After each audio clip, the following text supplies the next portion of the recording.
guys, Chris Mitchell here. I'm going to go ahead and walk you through the Devilcat and CMG factory today. This is a very impromptu walk-through tour. I didn't tell anybody I was coming today, so we're all just laid back and dressed in whatever we're dressed and just being who we are. We're going to go ahead and show you right now. I've got these are some Mean Gene cabinets that are getting ready to be assembled. We do all of the production on all of our own amplifiers. We build the cabinets, we do all the toe locks, and we do the corners, the handles, we do the feet, we do everything.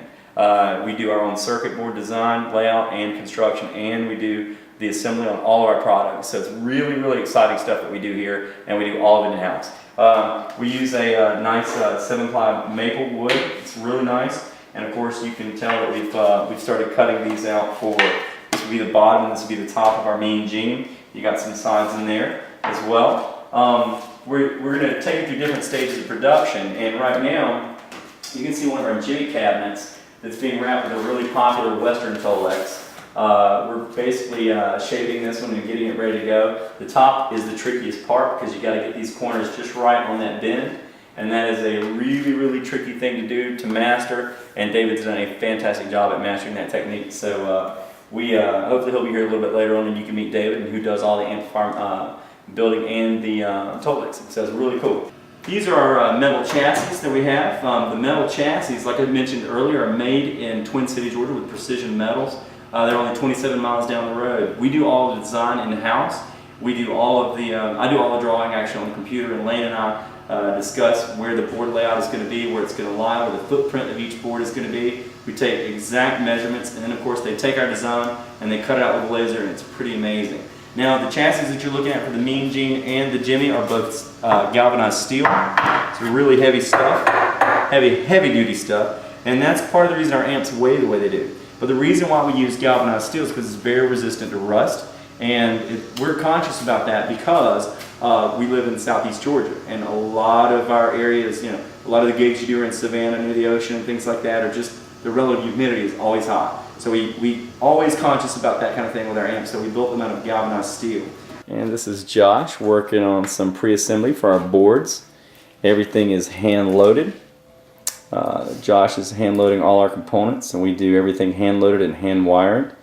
He's gonna load them right now, but you won't be soldering them in, is that correct? That is correct. Okay, you're gonna be just hand loading, and then of course you're gonna be doing passing it on to Lane for inspection. Of course he'll go in and take it from that step to do all the hand soldering and everything else. Yeah, I'm in charge purely on the population of the boards. The actual soldering and finishing touches is all going to be done by Lane. Very cool, very cool. And of course, like all of our boards, you can see that they are made in the USA.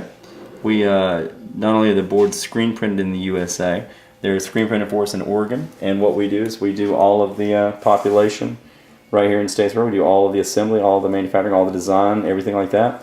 And the cool thing about our boards too, I'm going to take a shot down low. You can see these aluminum standoffs. You can see them below there. There's aluminum standoffs.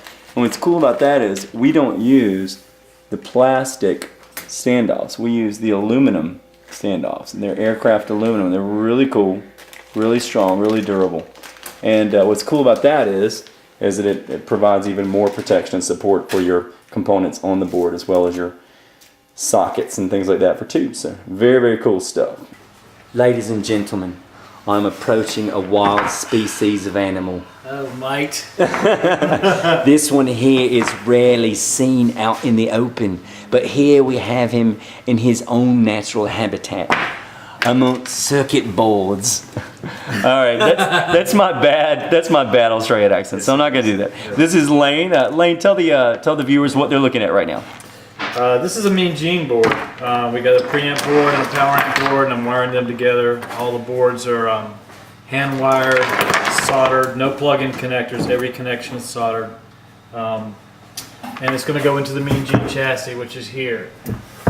So we have the pots, they're all hand wired over, the jacks, input jacks, output jacks, switching, cooling fan, and a cathode resistor which screws down to the chassis. Very cool. Yeah. And of course, we know that our tube sockets and our tube sockets are mounted to the chassis. Can you tell our viewers at home why that's important for us? Well, because of stability. when the tube sockets are actually screwed to the metal chassis, when you're plugging tubes in and out, you don't get stresses on the solder joints, you don't get stresses on the socket. That's right. So we don't tend to have any failures due to breakage over time. I've been working on guitar amps for 35 years, so I've seen what breaks. I know the weaknesses in cheaper designs, and I know how to design around that. That's So right. we want to build ours solid, like the amps in the 50s and the 60s were, but we want to be able to use circuit boards to populate, with more sophisticated circuits these days. So we have the advantages of hand wiring all pots, jacks, and switches over to the chassis, so that when you touch a knob and jack in and out and plug a tube in and out, you're not stressing the board or any connections to the board. Everything is isolated by wires. That's right. And so our customers can see and our viewers can see, it may look at some confusion. It may look that those tube sockets are actually mounted to the board, but they're not. What they are connected to the board. Obviously, they have to be. They have to be soldered to the board. But then those screws that you see down there, those screws will actually screw into the chassis, and of course they're held also in place by those metal standoffs. So it's a really, really strong design. We think we've got the best of both worlds here with the hand wiring and the wiring over to the pots and wiring over everything that that you're going to have interaction with to the chassis, and then hand wiring everything over that's going to have some flexibility in the areas that you need. So it's we think we've got a pretty solid design. Wouldn't you say, Mr. White? Absolutely.